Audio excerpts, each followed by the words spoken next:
A primeira coisa que a gente tem que falar é sobre fluxo de caixa. Então, o que seria um fluxo de caixa para um projeto de investimento? Bom, o fluxo de caixa para um projeto de investimento é uma previsão de entradas e saídas de dinheiro da empresa ou mesmo do projeto. E essa projeção, ela é fundamental para avaliarmos a viabilidade econômica de um determinado projeto.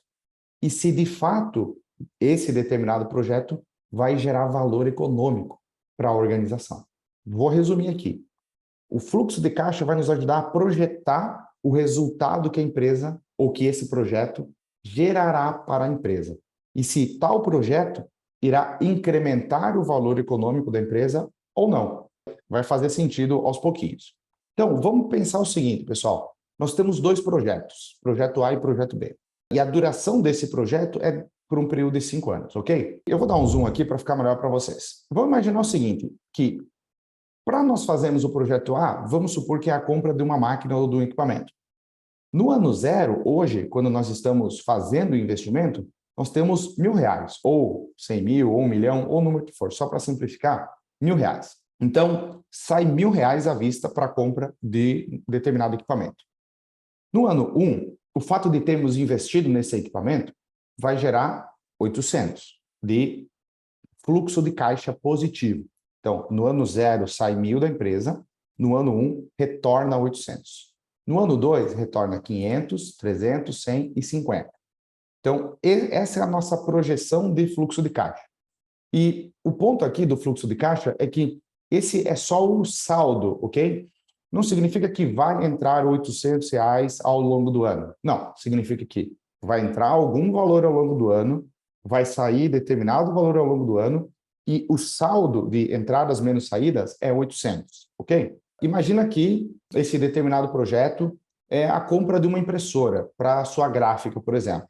E aí nós pagamos 1 milhão pela impressora, e pelo fato de termos essa impressora mais moderna, no primeiro ano nós teremos um fluxo de caixa positivo, uma sobra de caixa de 800 mil. No segundo, 500, 300, 100, até 50 mil reais, por exemplo, lá no ano 5, que é quando nós estamos fazendo essa projeção. Então, é simples assim, entradas menos saídas e o saldo, ok? E aí nós temos o projeto B. O projeto B, digamos que não seja a compra de uma impressora, digamos que seja a reforma de uma impressora, por exemplo, ou qualquer outro projeto de investimento que nós estamos querendo comparar. E aí, mesma coisa, R$1.000 de investimento ou 1 milhão de investimento, e aí no primeiro ano o fluxo de caixa positivo é 100, 200, 500, opa, aqui é 800, não é 8.000, 800 e aqui 1.000. Então, essa é a nossa projeção, ok? E vocês já estão vendo aqui que tem duas coisas bem distintas desses dois projetos. O primeiro projeto sai R$1.000 hoje e logo no primeiro ano retorna 800.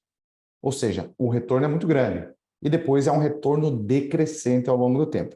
E o projeto B é exatamente ao contrário. Nós investimos 1.000 e nós temos um retorno crescente ao longo do ano. Bom, em um primeiro momento, muitas pessoas podem achar o seguinte, olha, o projeto A é melhor, porque está entrando mais dinheiro logo. Eu invisto 1.000 e já retorna 800, e depois 500, e enfim, e assim por diante.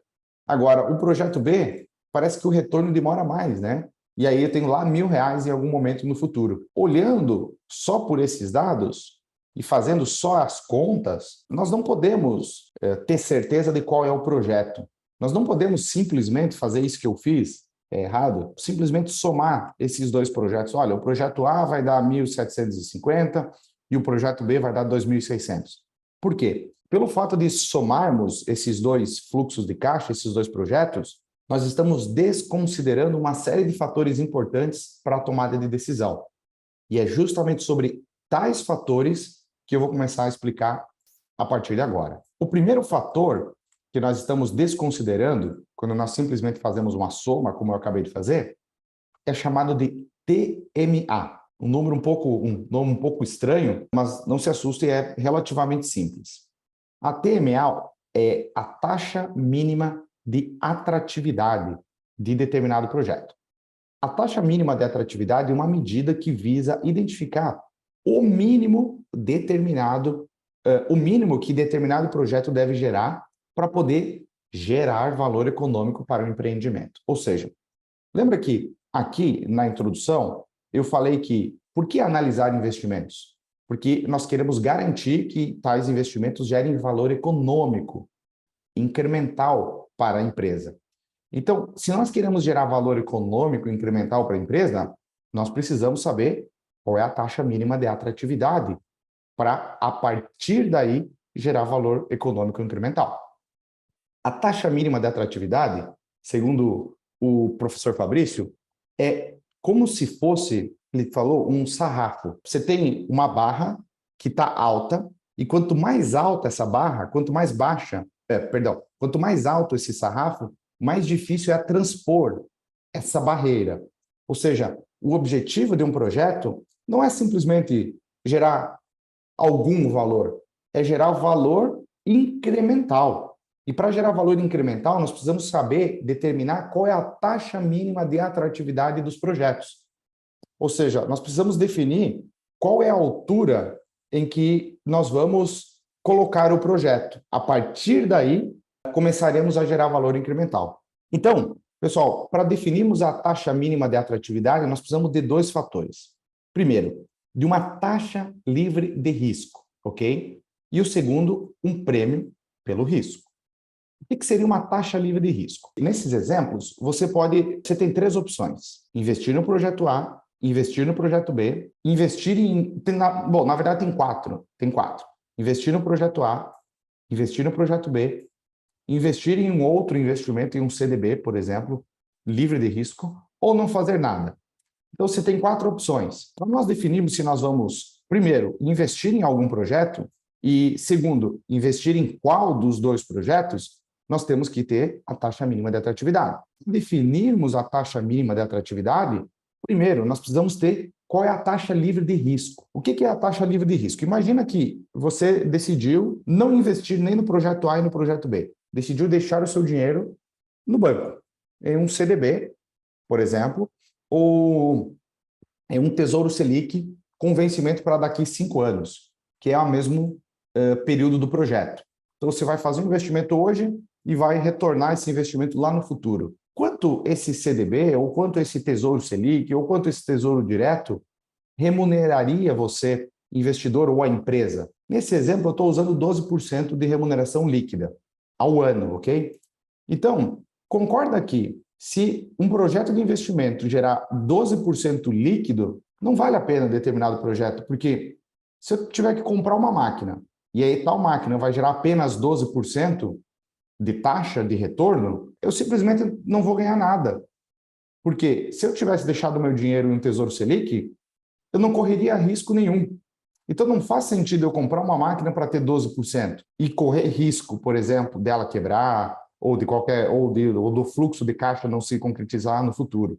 Então, o mínimo do mínimo do mínimo que determinado projeto de investimento tem que gerar é uma taxa livre de risco, ok? Essa taxa livre de risco está atrelada à Selic, que é a taxa básica de juros. E é justamente por isso que, quando o Banco Central eleva a taxa de juros, ele consegue reduzir a inflação ou frear o avanço da inflação. Porque quanto mais alto for a taxa básica de juros, significa que menos projetos de investimento são viáveis. Se menos projetos de investimento são viáveis, significa que o investimento das empresas é menor. Se o investimento das empresas é menor, a demanda por bens e serviços é menor. Se a demanda por bens e serviços é menor, a economia como um todo acaba esfriando. E aí a inflação deixa de acelerar e, eventualmente, há uma deflação, por exemplo, há uma redução nos níveis de preço. Então, esse é o principal instrumento de política monetária que o Banco Central tem para controlar a inflação. E aí nós vemos exatamente como esse instrumento de política monetária impacta na vida das pessoas, no investimento, no emprego, enfim, e na economia. Bom, fazendo um parênteses, voltando às finanças corporativas, falei um pouco, enfim, de economia, voltando aqui para as finanças corporativas, estamos falando de taxa livre de risco. Então, quanto mais alta a taxa Selic, maior essa taxa livre de risco e mais retorno um projeto tem que gerar para se tornar viável economicamente. Então, estou utilizando o exemplo aqui de 12%. Se a taxa Selic, a taxa básica de juros, for menor, nós, lógico, podemos utilizar uma taxa menor aqui, por exemplo, de 6% ou o que for. Eu vou continuar aqui com 12% como nosso exemplo. Agora é o seguinte, aqui é ok, é algo objetivo. Nós temos uma referência, taxa básica de juros, ou Tesouro Selic 2033, por exemplo. Agora tem o seguinte, prêmio pelo risco. Aqui é problema, porque é algo subjetivo. Porque o risco, todo investimento existe um risco, ok?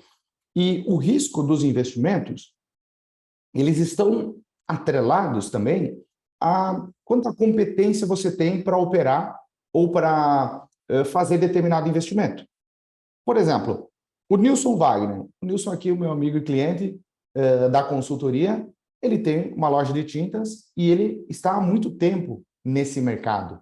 Então, o Nilson conhece muito do segmento em que ele atua. Se o Nilson estivesse avaliando um projeto de investimento da abertura de uma nova loja, o risco para o Nilson seria muito menor. Por quê? Porque ele já tem um know-how muito grande no setor em que ele atua. Agora, se eu, Renan, estivesse avaliando o mesmo projeto, provavelmente teria que ter um prêmio de risco muito maior para que determinado projeto seja viável economicamente. Por quê? Porque eu não entendo nada de tintas. Então, esse prêmio pelo risco, ele é algo muito subjetivo. Ele é algo mais qualitativo do que objetivo, de fato. Então, vai depender do seu know-how na indústria em que você está atuando, ok? Então, para esse exemplo, a gente pode falar mais sobre isso depois, mas para não alongar muito essa aula, para esse exemplo, vamos utilizar 8%. Então, em outras palavras, para um projeto ser viável, ele precisa gerar, no mínimo, 20% de TMA, que é a taxa mínima de atratividade. Que é o quê? 12% de uma taxa livre de risco, que eu ganharia de qualquer jeito, ok? E mais 8% por correr o risco de fazer o projeto A ou o projeto B, ok? Então, para que esses projetos sejam viáveis, ele precisa gerar, no mínimo, 20% de TMA. Obrigado por assistir esse conteúdo e se você precisa de ajuda extra com a gestão financeira da sua empresa, clique no botão Saiba Mais aqui abaixo. Independentemente do tamanho da sua empresa, nós temos uma solução de gestão financeira ideal adaptada à sua realidade.